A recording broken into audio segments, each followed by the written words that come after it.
Welcome to the Fit Podcast. Freedom is taught and freedom is lived. Attitudes of the kingdom, instructions for kingdom living. And we're in part three. Like I said, welcome. We're in part three of our journey in Capernaum. We are still in Capernaum with Jesus. He's traveling around in Capernaum and he is teaching and preaching and healing and doing all that good stuff. And thank you all for joining us. Thank you for being here. While we're getting everything together and getting settled, please go ahead and like this page, share this page with your friends and family, subscribe to our YouTube. If you're not on YouTube already, go ahead and subscribe to our YouTube page and share that as well. Well, we have again for our third week, we have Brother Jared here, and our brother Dwayne Greene is here as well, joining us. And we're still having an incredible conversation. I know in the last 2 weeks, you get to see and hear a lot of insight from these brothers, what we have learned and what we're continuing to learn about from our trip with Jesus through on his journey, his 3-year journey. And we're going to go there with him. Wherever he go, we're going. We're going to learn. So we're talking about, what are we going to talk about today? Well, we're going to talk about him being on the waters. And this is in Matthew 8:23-27, and it's titled Wind and Wave, Wind and Wave Obey Jesus. So we're going to talk about, everything that unfolds um, around that. And that's going to be an incredible sight to see in your mind and the picture and the words that we hear come out of Jesus' mouth, the words that came out of the disciples' mouth, and the response from the wind and the wave. All right. So like I said, we got my brother Jared here. He's still with us. In some weeks ahead of us, he will be leaving. He'll be going to my brother. You'll be going to, and make sure I get this right. You're going to Philadelphia. Yes, All sir. right. And you're going to Villanova. Yes, All sir. right. And I remember. And then you'll be studying law. You're getting your law degree. Exactly. I was watching my brother, and as a matter of fact, my son and I were talking about this. We just had the Brother Green, the NBA championship that just passed, and what happened is, what it got me to remember about you is that there was 3 of those young men that were starters on the New York Knicks, and they went to school Yep. to Villanova. Yep, Were exactly. you aware of that too? You were Well, aware? yeah. You were those 3? Josh Hart, Brunson, Bronson, and what was the third guy? Bridges, maybe. Bridges. Yep. Mikal Bridges. Mikal Bridges. So I was like, oh, that's cool. They went to Villanova. So and then now you got Villanova in the limelight. 3 great guys that wanted to help win the championship, especially Jalen Bronson. You see, he really put on a show Really in good. that last game. He really did what he's supposed to do. But Webenyama, that tall guy, that the Bahamas, we call him light post. That's what they call him, light post. Because he's taller than everybody. Yeah. I mean, I gotta give. I tell you, I gotta give. We're talking a little sports right here, right now. I gotta give the New York credit to figure out a way to get around that guy, because he is having a block party at one point with them. And no matter where they throw that ball, how far they throw it from the rim, he still get up there and hit it. But I really am proud of New York Knicks of figuring out a way to get around him and win the championship. So that was really good. But now we're done. That was our little sports there we're talking about, because we can't help but talk about things, great success, even out there in the world. You see what's happening out there, and because that takes some grit and some guts to get to that point in your career. But we're talking about win and wave. And we're talking about, and in that, in comparison to Jesus, who has the authority here? So we're going to talk about that a little bit. So we're going to get into our scripture, All right. Brother Jared, and I'm going to read like what we talked about, and then you go ahead and finish it out for me. Again, Matthew 8, 23, 27. Now, when he got into a boat, his disciples followed him, and suddenly a great tempest, which is the wind, arose, and the sea arose on the sea, so that the boat was covered with the waves, but he was asleep. Then his disciples came to him and awoke him, saying, Lord, save us. We are perishing. But he said to them, why are you fearful, O you of little faith? Then he arose and rebuked the winds and the sea, and there was a great calm. So the men marveled, saying, who can this be, that even the winds and the sea obey him? Wow. Wow. Now we're talking about last couple of weeks, we're talking about people getting healed, talking about, people following Jesus, trying to figure out what the cost is to follow him, that conversation. And now we're dealing with, the wind and the waves. And now you're dealing with something these men never seen before. They couldn't even imagine, somebody speaking to the wind and the wave obeying. We could barely get our dogs to obey. Right. and we're a marvel by when our dogs actually do what we tell them to do, And that blows up. You're like, wow, you tell a dog sit and he sit, you know what I'm saying? He said go and he go, say be quiet, or they say dog, shut up. You know what I'm saying? I don't like saying that to humans, by the way. I'm okay with you saying that to dogs, shut up. But I don't like, when I was, this side note, when I was raising my kids, I never used the word shut up.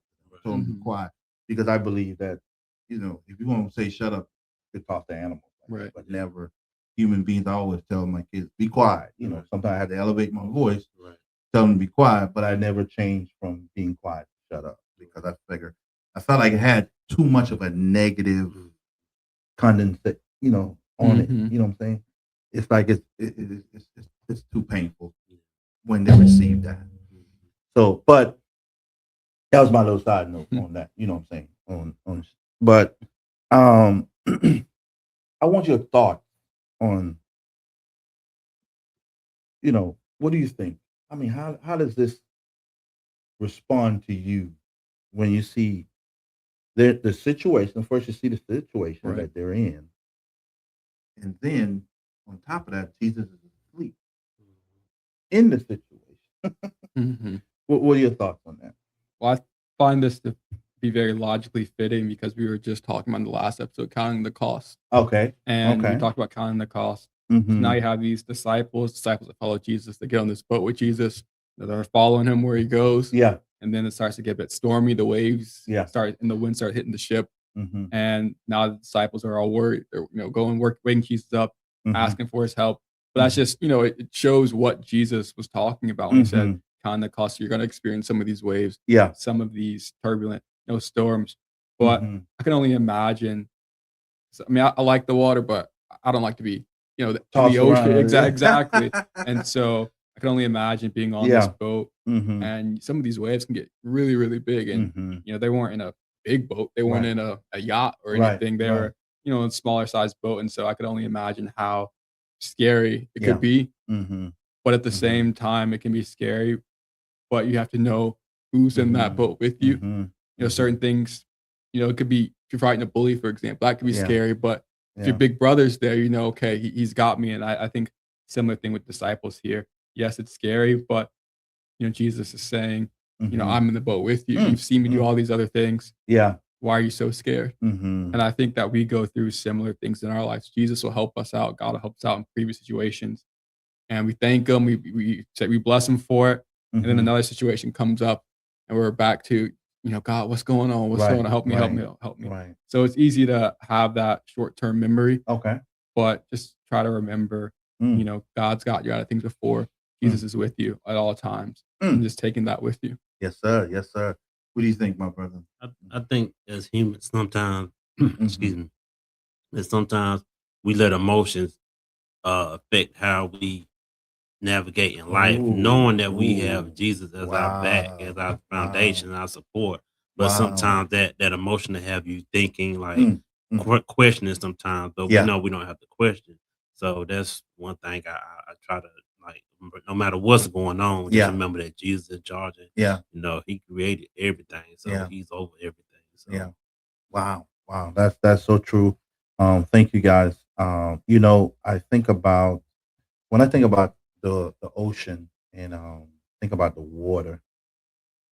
And me growing up in the Bahamas, the thing that was most common to me was the ocean, being around the ocean, being around water. I think I was around more water than I was around land because our proximity to the ocean was so close is that all I had to do is run from where I live, about 500 yards. I run out. I'm by the ocean.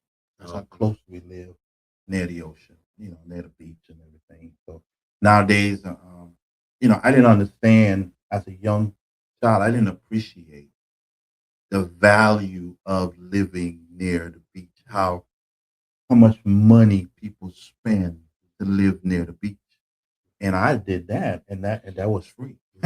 Yeah, right. You know what I'm saying? I learned how to swim, and the reason, and I didn't have to. No one had to teach me how to swim. I learned how to swim because I was so attached to the water. I was always in the water. It's like all of a sudden, it was almost like it's a natural thing. Right. And all of a sudden, I knew how to swim. You know what I'm saying? Because I was always in the water, and these gentlemen, the disciples, they were in that situation. They're always around water. Where Jesus, as y'all can see on the map, when we showed the map earlier, that there was water everywhere, and they weren't even on the ocean. This was like on like a lake or something, right? You know what I'm saying? And they're experiencing going through this experience, but what I see and what I understand as the Bible is describing what's going on, I can relate to this because I've been in situations where the wind and the waves take over. However, Brother Jared, and you alluded to this, the size of the boat. Right. You see what I'm saying? The size of the boat. It's according to their size, the size of the boat that they were on, determine the severity, the effects, the adverse effect they're going to receive from that ocean, from that water. If you're on a cruise ship, it's going to take a lot to toss that. Now, it'll toss them around, but it's going to take a lot more to have the adverse effect that they were having in this little boat. You know what I'm saying? Right. So, it didn't take a whole lot for them to get to that point, even though the wind was bad, but it didn't take a lot. Or just imagine, because of the severity of the wind and the waves, how the waves were coming over them, how they can actually see the waves. Sometimes, depending on what boat you're on, determine how much of the waves you can see. Right. You know what I'm saying? It all depends on your proximity, where you are. But just imagine you're on that little boat and the waves over your head, and you have to go up and over that wave. And then it says,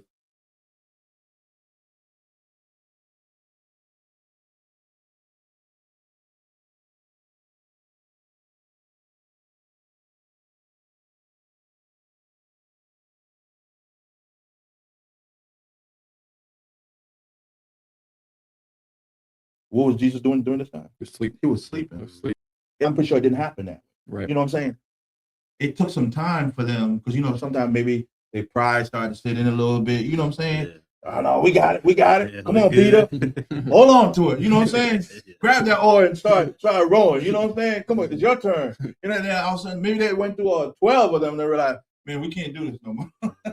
You know what I'm saying? Let's wake him up, man. He over there sleeping, and it's like nothing in the world going on. You know what I'm saying? But he said he was asleep.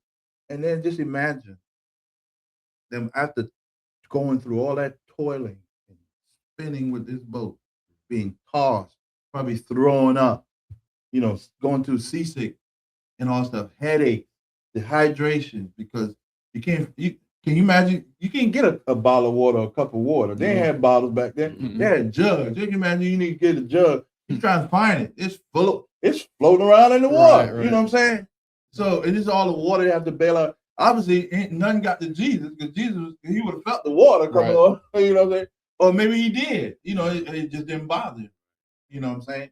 So, but the Bible said he was asleep, and they woke him up. They said, man. And then what did they say? They said, Lord, save us. We are perishing. And in some other versions and in some other parts of the gospel, they say, some of them, they say, do you care? They record it where, man, do you care? Do you care to the fact that we're perishing? You know what I'm saying? You see what we're going through? Do you understand? You asleep. You know what I'm saying? On a pillow. They say he was asleep on a pillow. He's comfortable. And so it was a lot going on for them. But it was very little. It was a peaceful moment with Jesus. So what that tells me, and you can tell me if you agree, with Jesus, it didn't matter what was going on around him, because all that mattered to him was going on inside him. Right? What are your thoughts on that? No, I agree 100%. I think, as you mentioned, Jesus was asleep on the boat. The waves are coming, and like I said, it didn't matter what was going on around him. As soon as he woke up, he was able to rebuke the winds, rebuke the waves, and I think that's something that we can take in our own life and appreciate in our own lives. No matter what's going on around us, knowing that we do have Jesus, and he does have the power to rebuke the things that we're going through within our lives.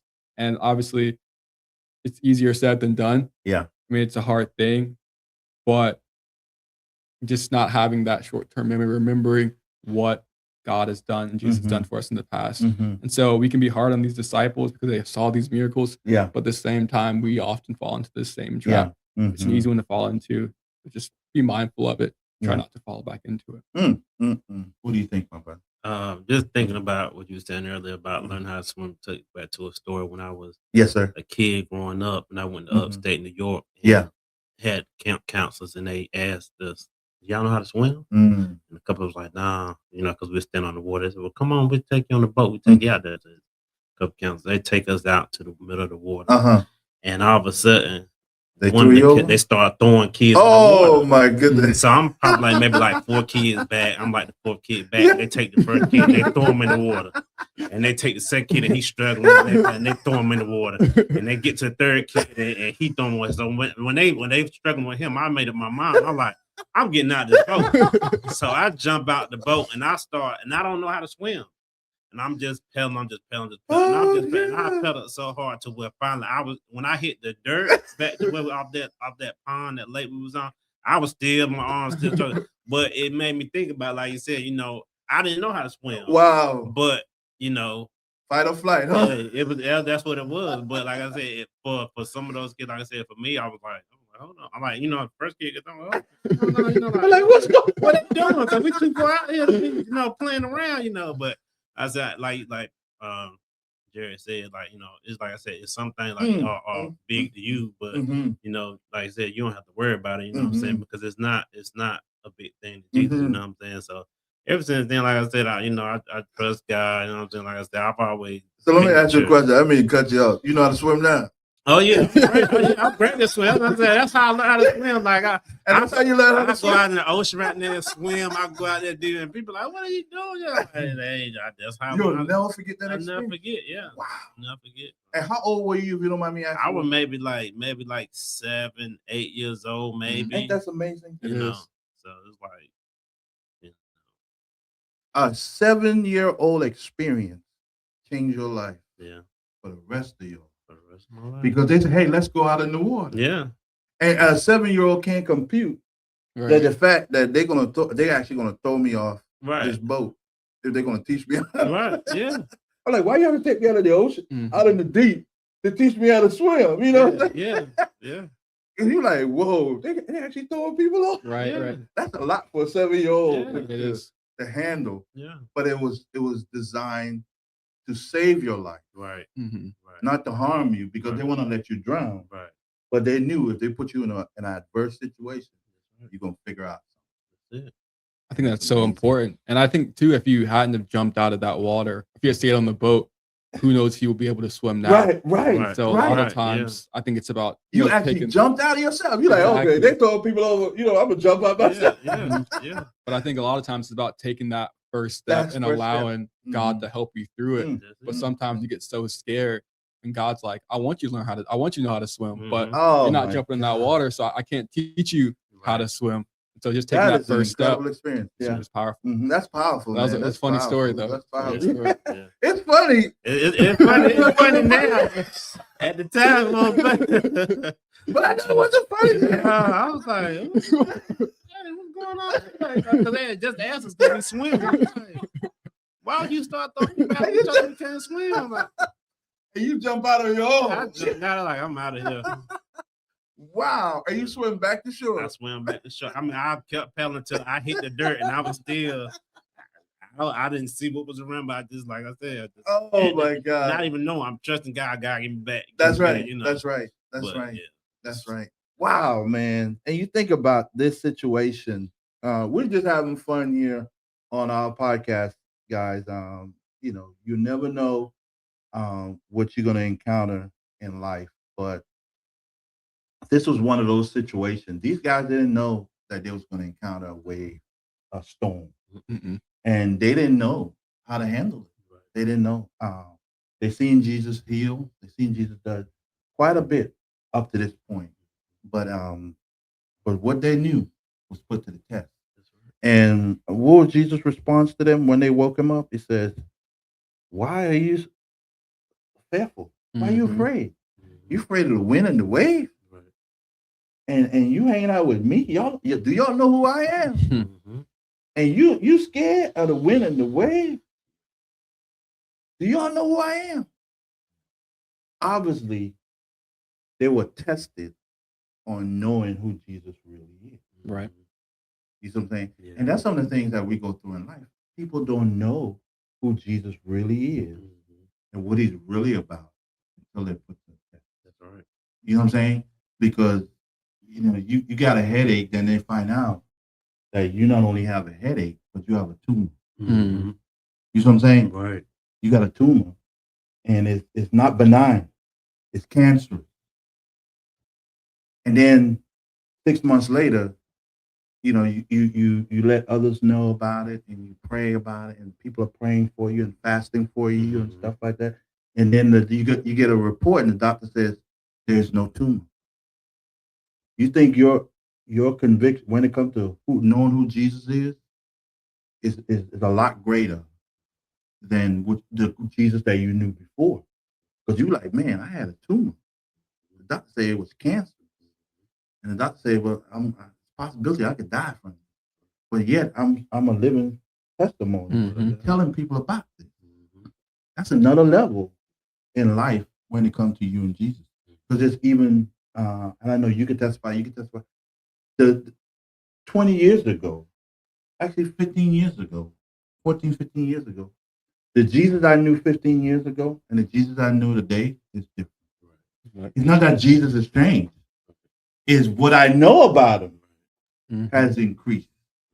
His value has increased in my life. It's not that he was never valuable.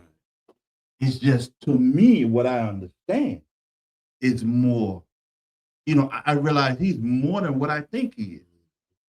You know what I'm saying? My thoughts are, wherever I'm at, that's the Jesus I know. If you're here, that's the Jesus you know. That's not because that's the Jesus there is. That's just the Jesus that you know. So that I had to learn over the last 14, 15 years to increase what I know and who I know when it comes to Jesus. Right. You see what I'm saying? And that's what these guys are learning. Their value begin to increase on who they know. Because Jesus woke up, he said, "You of little faith." Then he arose. Obviously, he was still he was waking up. Oh, Mhm. what's going on around here? Hey man, we're about to die. It's the wind and the waves. They're about to take us out of here. You too, Jesus. We're all about to die. And Jesus like, what y'all scared about? What y'all afraid of? Y'all know where I am. Watch this. Be quiet.